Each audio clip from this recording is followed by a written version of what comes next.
Y a-t-il des opportunités d'investissement dans le CAC 40? C'est ce qu'on continue à regarder ensemble dans cette vidéo. Pensez à vous abonner à la chaîne et activer la cloche si ce n'est pas déjà fait. On continue tout de suite avec cette revue du CAC 40. Donc on arrive à la fin du CAC 40. On va partir de Publicis Group et on va aller jusqu'à Vivendi, dernière cotation du CAC 40 en termes de market cap.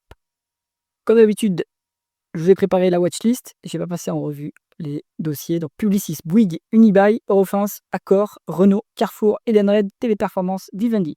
Hop. Les colonnes, symbole de cotation boursière d'entreprise à Paris, il faut se rappeler d'ailleurs.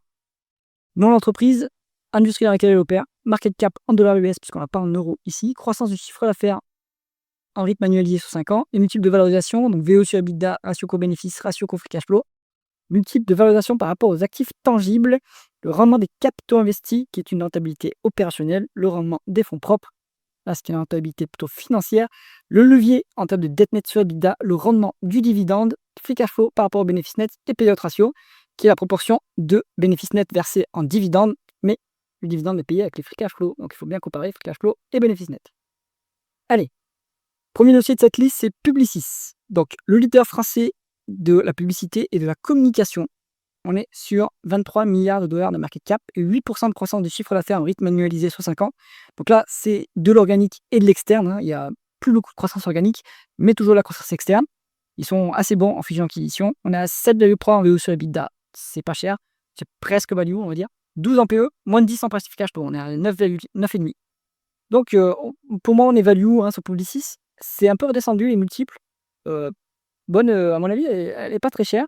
Il y a toujours un peu de croissance. Ils étaient numéro 1. Maintenant, il y a eu une fusion dans l'industrie entre IPG et je sais plus lequel à chaque fois. Je crois que c'est Omnicom ou Doulé et PP. En tout cas, il y a eu une fusion. Donc, le nouveau groupe est passé devant Publicis, qui est maintenant numéro 2.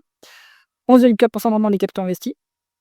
Une fois les l'EBITDA en dette nette. Donc, pas trop de dette. C'est bien 4,5 en termes de rendement du dividende. C'est intéressant à ce niveau quand même.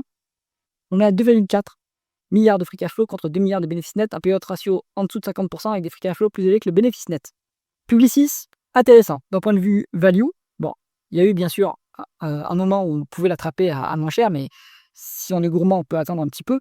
Mais dès à présent, c'est pas très cher. Bon, c'est normal, le marché ne voit pas de croissance sur cette activité, mais pourtant, le management arrive à livrer de la croissance. Donc c'est très très bien.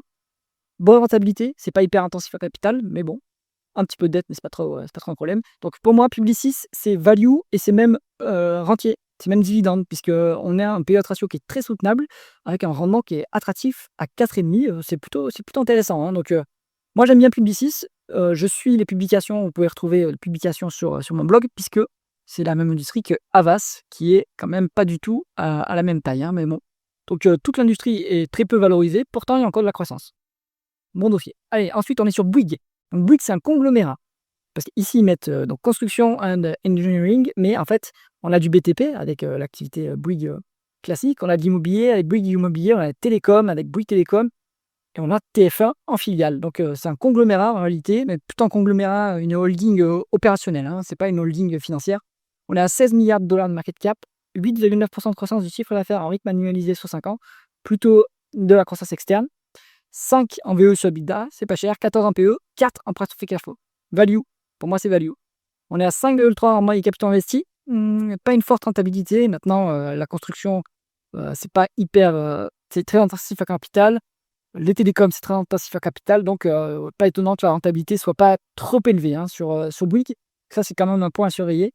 3,5 en termes de dette nette sur EBITDA, donc il faut regarder d'une part s'il n'y a pas des loyers qui sont inclus là-dedans, et même si on est à 3,5, l'activité télécom fait qu'on a des taux d'intérêt préférentiels. Donc je pense que cet endettement est soutenable pour Bouygues. Et puis on a des concessions avec Bouygues aussi, donc ils sont aussi une activité qui a de la visibilité sur les cash flows. Bien. 5,5 en rendement du dividende, c'est intéressant, et c'est soutenable parce qu'on a des free cash flows qui sont bien plus élevés que les bénéfices nets. Donc Bouygues, c'est bien pour de la value, et c'est bien pour un rentier également. Voilà. Donc intéressant quand même. Si jamais vous cherchez un portefeuille d'investissement passif et performant, cliquez sur le lien en haut à droite de la vidéo et on continue avec Unibail, Rodamco. On est sur une foncière cotée plutôt spécialisée dans les centres commerciaux. Bon, c'est un secteur que je n'aime pas du tout. Mais cela dit, il y a peut-être des opportunités dans ce domaine. Donc on a 14 milliards de dollars de market cap, 8,7% de croissance du chiffre d'affaires en rythme annualisé sur 5 ans. Donc je pense que ça, c'est plutôt des changements de périmètre quand ils font des acquisitions. Pour moi, c'est plutôt une boîte financière. En réalité, on se paye 15 en PE et il y a 10% de décote sur actifs tangibles. Donc là, il faut regarder si cette décote est réaliste parce que l'immobilier qui est dans le bilan, il est compté à la date d'acquisition. Est-ce que l'immobilier commercial a un petit peu baissé quand même ces dernières années? Donc il faut se pencher un peu plus sur les actifs qui sont détenus par l'entreprise. Le rendement des fonds propres est plutôt médiocre, 4,9% de rendement des fonds propres, c'est pas terrible. Levier hyper élevé, mais c'est normal, c'est de l'immobilier, on a 9. 4,2% de rendement du dividende avec un PE ratio qui est relativement élevé. Donc, voilà, Unibail, moi, je n'aime pas du tout, plutôt à l'écart. Allez, Eurofins. Donc là, on est sur un industriel de la biologie. On est donc sur un secteur qui a quand même pas mal de visibilité sur les cash flows. Ils ont bien profité de la période 2020-2021, évidemment, puisqu'ils produisaient les réactifs pour les tests PCR. On est à 14 milliards de dollars de market cap, 8,7% de croissance du chiffre d'affaires en rythme annualisé sur 5 ans. Donc il y a toujours une bonne croissance. C'est un mix organique, croissance externe, 9,3 en VO sur EBITDA. C'est plutôt raisonnable comme valorisation. C'est payé beaucoup plus cher avant. 33 en PE et 13 en price to cash flow. Je pense qu'il vaut mieux regarder maintenant les free cash flow plutôt que les bénéfices nets, vu que c'est une entreprise qui va plutôt faire de la croissance externe et qui dégage donc des free cash flow assez structurellement. 8% de vraiment les capitaux investis. Alors, je ne sais pas si c'est intensif en capital. Si c'est intensif en capital, 8% c'est convenable. Si c'est pas intensif en capital, c'est un peu faible. Mais je pense que c'est quand même le premier cas et qu'on est sur une rentabilité convenable sur Eurofins. 2 fois l'EBITDA en dette nette, c'est un petit peu lourd, mais bon, ça reste raisonnable comme endettement. 0,9% de rendement du dividende, c'est pas très généreux. On a des free cash flow qui sont double des bénéfices nets. Donc ce dividende, il pourrait quand même un petit peu monter. Donc Eurofins, pourquoi pas? C'est plutôt une typologie dossier défensif. C'est pas très chèrement valorisé. Voilà, pourquoi pas. Allez, Accor, on est sur l'hôtellerie. 11,8 milliards de dollars de market cap. 13,3% de croissance du chiffre d'affaires en rythme annualisé sur 5 ans. Donc il y a évidemment le boom post-déconfinement. Il doit y avoir des acquisitions également. Alors ça se paye pour l'industrie, pour le marché que c'est, je trouve que ça se paye relativement cher. On a 10,5 en VE sur EBITDA, 19 en PE, 16,5 en price to free cash flow. C'est pas une industrie qui a une forte croissance organique. On a une rentabilité plutôt moyenne, 6,3% rendement des capitaux investis. Rendement des fonds propres à 13,3, mais c'est bien boosté par la dette. Donc plutôt, si on regarde en rendement des capitaux investis, c'est pas hyper rentable. Je crois que, vous me dites si je me trompe en commentaire, mais que Accor ne possède pas en tout cas pas tout son immobilier en propre. Donc ces structures-là font que normalement on n'a pas besoin de beaucoup de capital. Bon, la rentabilité n'est pas énorme. La dette nette sur EBITDA me semble un peu élevée, déjà 8 fois l'EBITDA. C'est quand même cyclique le tourisme, donc attention. Ça peut être trop élevé comme endettement. 3% de rendement du dividende. Et attention, il y a peut-être des obligations locatives là-dedans, donc il faut peut-être retraiter cette dette-là. Si on enlève les obligations locatives, on doit être sur un levier qui est plus bas que ça. 3% de rendement du dividende, soutenable, avec des free cash flow plus avec les bénéfices nets, 60% de le payout ratio, ça reste correct. Bon, Accor, c'est pas très excitant comme dossier.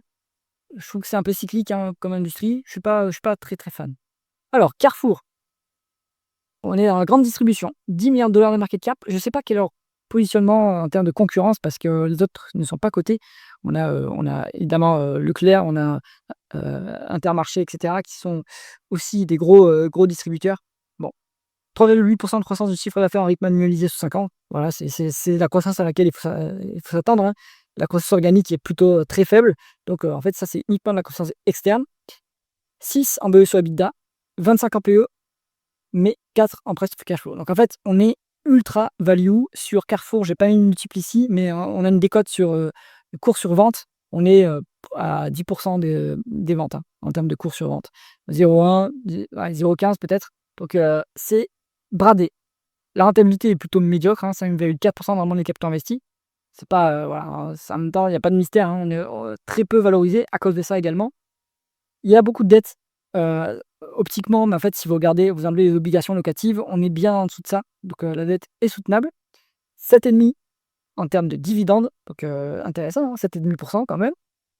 Avec un payout ratio qui a l'air élevé de 273%, mais en fait, on est à 5 fois ça, plus. À combien? À 7 fois, allez, 6 à 7 fois les bénéfices nets en free cash flow, donc c'est soutenable en fait ce versement. Carrefour, pour moi, c'est une des opportunités value du moment, hein. C'est hyper décoté. Évidemment, tout le marché est pessimiste sur la consommation, mais il n'y a pas de raison que ça soit aussi peu valorisé. Carrefour reste correctement géré, hein, donc il n'y a pas de problème structurel non plus. C'est uniquement le climat économique qui fait que le marché est très pessimiste sur Carrefour. C'est pas un conseil en investissement comme d'habitude. Ensuite, on est sur Renault, donc constructeur auto, secteur en énorme difficulté à cause de la transition vers le moteur électrique, à cause de la concurrence chinoise subventionnée. Donc, les constructeurs auto sont complètement en difficulté. 10 milliards de dollars de market cap, 4,4% de croissance du chiffre d'affaires en rythme annualisé sur 5 ans. On est à 26 en BE sur EBITDA. En fait, ça peut nous dire que c'est cher, en fait, mais pas du tout. C'est surtout que l'EBITDA est cycliquement faible. On fait des pertes nettes, il n'y a pas de free cash flow. Désastre complet, hein, sur l'automobile. Donc, bon, passez votre tour. Sur Renault, vraiment, c'est trop spéculatif. Edenred. Donc pour moi, c'est un marché que j'ai du mal à apprécier parce que c'est un marché qui est artificiel. Donc, c'est quoi le business model? C'est le modèle d'affaires, c'est les tickets de rationnement. On vous donne, donc on force les entreprises et en fait les salariés, hein, puisque ça se répercute sur la rémunération des salariés, à mettre de l'argent de côté que Edenred peut redistribuer en le rationnant chaque jour. Donc en fait, ils ont de l'argent gratuit qu'ils peuvent placer pour générer des intérêts financiers. Donc c'est un modèle d'affaires qui est complètement artificiel, ultra régulé en plus. Donc ça change du jour au lendemain. C'est pour ça que d'ailleurs les multiples sont très faibles, hein. Donc on a 6,7 milliards de dollars de market cap, 2,3% de croissance du chiffre d'affaires en rythme annualisé sur 5 ans. Donc ça, c'est plutôt la croissance externe. 7,4 en BE sur EBITDA, 11,4 en PE, 9 en price to free cash flow. C'est value. Oui, c'est value. Rentabilité opérationnelle élevée, 13,2%. Mais normal, c'est pas intensif au capital. On vous donne de l'argent gratuit en plus. Donc voilà. 2,2 fois les bids net, ça vient du fait qu'ils font des acquisitions. 5% de rendement du dividende, intéressant à ce niveau, et très soutenable, puisqu'on a un PE ratio à 57% avec des free cash flow plus élevés que les bénéfices nets. Bon, Edenred n'est pas dans le fond Europe de l'indépendance à elle, mais il y a Pluxee, c'est à peu près la même chose. Et je suis un peu étonné. Parce que pour moi, oui, alors pour un rentier, c'est royal, hein, 5%, bonne visibilité sur les cash flows, sauf que du jour au lendemain, changement de réglementation sur les tickets resto, terminé. Business model est complètement fumé, et donc et c'est d'ailleurs pour ça que les multiples sont très faibles, hein. Donc il y a un risque important sur Edenred. Moi, je pense qu'il vaut mieux être à l'écart de ce dossier. Alors, Téléperformance. Bon, Téléperformance. Compliqué. Donc là, j'ai fait quelques vidéos d'analyse, hein, pour regarder la publication, les questions des analystes. Téléperformance, c'est quand même compliqué. Décélération de la croissance. Donc il y a un risque. Donc moi, ma thèse d'investissement, c'est que ça se paye très peu cher en termes de multiple de free cash flow. D'ailleurs, il faudrait regarder plutôt le multiple de valeur d'entreprise sur free cash flow ou le valeur d'entreprise sur EBITDA, à la limite. Parce qu'il y a quand même pas mal de dettes, hein. Donc le problème, c'est que je pense que le management fait une erreur dans l'allocation du capital. Il continue à faire des acquisitions, à investir dans des entreprises, prendre des participations dans l'IA, etc. Pour l'instant, ça ne stimule pas la croissance. Alors le point positif dans la publication, c'est que la croissance organique en comparable, donc là aussi, comparable, c'est pas du publié, bon, du secteur de l'activité traditionnelle, hein, core services, donc c'est-à-dire les centres d'appel, c'est plutôt bien, c'est bien porté, hein, 3,5%. Mais les services spécialisés ont complètement déçu. Et en fait, le marché, ce qui sanctionne, donc il y a beaucoup de ventes à découvert sur Téléperformance à cause du narratif disruption par l'IA. Mais je pense que le marché, ce qui pénalise surtout, c'est la mauvaise allocation du capital. En fait, il y a qu'une seule allocation du capital raisonnable pour Téléperformance, c'est racheter des actions. Il faut gérer la boîte en liquidation. Il faut arrêter de croire qu'il va y avoir des relais de croissance. Donc le management ne veut pas se faire à cette idée-là. Et malheureusement, ça pénalise de cours. Donc, moi, je continue à détenir de Téléperformance. J'ai un peu allégé quand même avant la publication. Mais je reste sur une position qui est significative par rapport à mon portefeuille stock picking.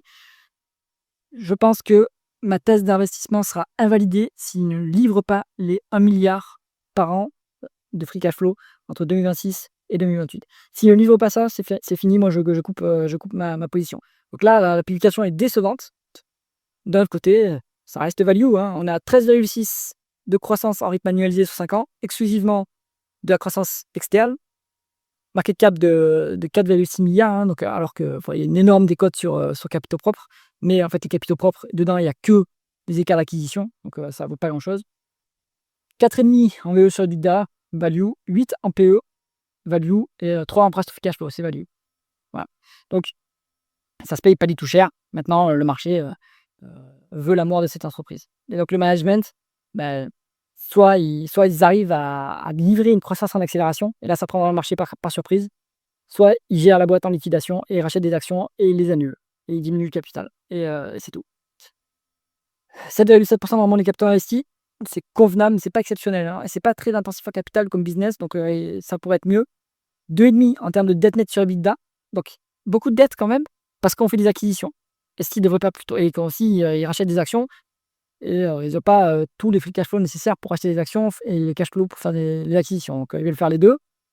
À mon avis, il faudrait arrêter de faire des acquisitions et rendre le cash aux actionnaires. Donc la dette est quand même un petit peu élevée. On est à 6,2% de rendement du dividende au cours actuel. Donc ce dividende est soutenable avec les rachats d'actions. Ils sont soutenables si on a mis 1 milliard de free cash flow promis. Donc on va voir. Donc 6%, c'est pas intéressant pour un rentier, même à ce niveau de rendement, parce que c'est trop volatile. À moins que vous soyez un rentier qui supporte les pertes, les moins-values latentes. Dans ce cas-là, pourquoi pas?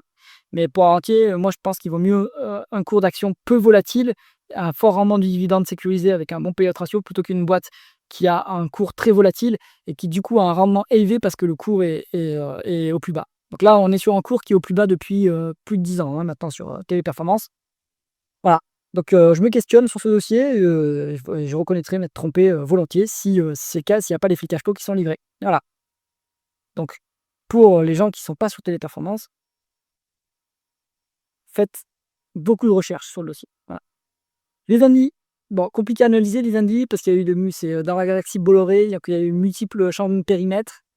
Moi, je vous renvoie vers les spécialistes, hein, vous pouvez aller regarder les vidéos de Philippe Lucchesi qui fait, aller voir ses lives aussi spécifiques sur Bolloré. Donc comme ça, c'est compliqué à analyser, hein. Comment ça, moins 54% de croissance? En fait, il y a les cessions d'actifs, donc le périmètre a complètement changé. Bon, moi je pense que du lundi, il faut y aller si on est bien, si on est fin connaisseur de la galaxie Bolloré, sinon il y a mieux à faire. Voilà, donc pour cette liste, qu'est-ce qui est intéressant? Moi je pense que du Publicis, ça peut être très intéressant. Du Bouygues, ça peut être intéressant également. Donc là, c'est plutôt des dossiers value, hein, maintenant, les deux, même Publicis redevient value, donc ça peut être intéressant. Carrefour aussi, d'un point de vue value, intéressant. D'un point de vue croissance à prix raisonnable, du Eurofins, ça se regarde. Voilà. Téléperformance, à vos risques et périls. Moi, j'ai fait mes recherches, même en faisant mes recherches, le marché ne me livre pas ce que j'espérais. Donc voilà, il faut souffrir et il faudra couper un bras si jamais ça tourne mal. J'espère que cette analyse vous a intéressé. Si c'est le cas, mettez un pouce à l'eau et pensez à vous abonner à la chaîne. À bientôt.